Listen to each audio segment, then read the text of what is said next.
তোমার আবির্ভাবটা খুব হঠাৎই ছিল। আমি তখন আমার ভেঙে যাওয়া স্বপ্নের টুকরোগুলোকে খুব সাবধানে এক এক করে জুড়ছি। চারপাশের শিলাবৃষ্টি তখনও থামেনি পুরোপুরি।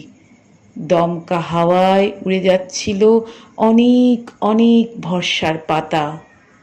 নিজের জন্য স্তব্ধ একটা নির্জন কোণ তৈরি করায় ব্যস্ত ভীষণ আমি। খুব একটা কারোর অনুপ্রবেশ পছন্দ না ওতে।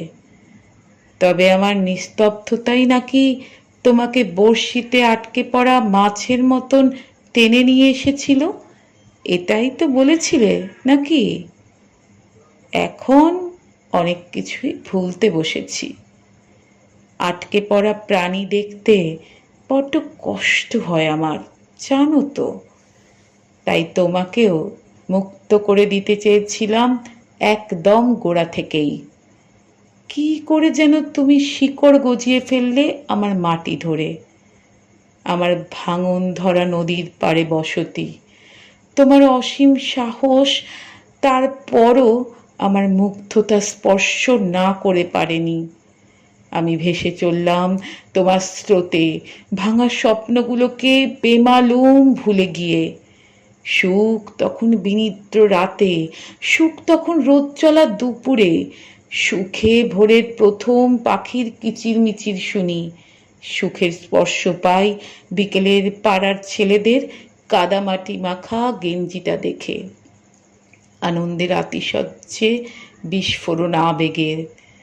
বুকের ভিতর উত্তাল বাসনা বাইরের জগৎটাকে তালাবন্ধ করে রামধনু আর মৃত্তিকাকে এক করার। মনের ভেতর ঘরের উত্তাপে জ্বলে পুড়ে ছাই হচ্ছে বাস্তবতা। আমার মায়ার কায়া আর তোমার সুঠাম গড়ন ট্রাফিকের লাল কিংবা সবুজ বাতির থোড়াই তো আক্কা করে। যখন দিনগুলো দাবানলের আগুনে দৌড়ে বেড়াচ্ছিল, ঠিক এমনই কোনো সময় হঠাৎ বাস্তবতা আর স্বার্থের সোনার কাঠি পরশ বুলালো তোমার কপালে। এক ফালি বিদ্যুতের আলোতে দেখে ফেললে ভবিষ্যতের অনেক অসম্ভাবনাকেই। আমার বন্ধনও বোধ হয় তেমন শক্তপোক্ত ছিল না। কালবৈশাখী ঝড়ের দমকা হাওয়া তোমাকে উড়িয়ে নিল চলিষ্ণু মেঘদলের মতো।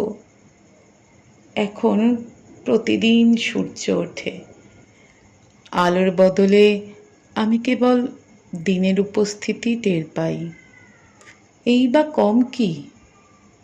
স্বপ্নের ভাঙা টুকরো এখন আর জোড়া লাগাতে বসি না। ঘুম এখন অনেক ভালো হয়, তাই স্বপ্নের কথা মনেই থাকে না এখন আর। অসমাপ্ত যে প্রেমের ইতি তুমি টেনে দিয়ে গেছো, সেই পথই আমাকে শিখিয়েছে বাস্তবতার ব্যস্ততায় অন্ধ হয়ে পথ চলতে।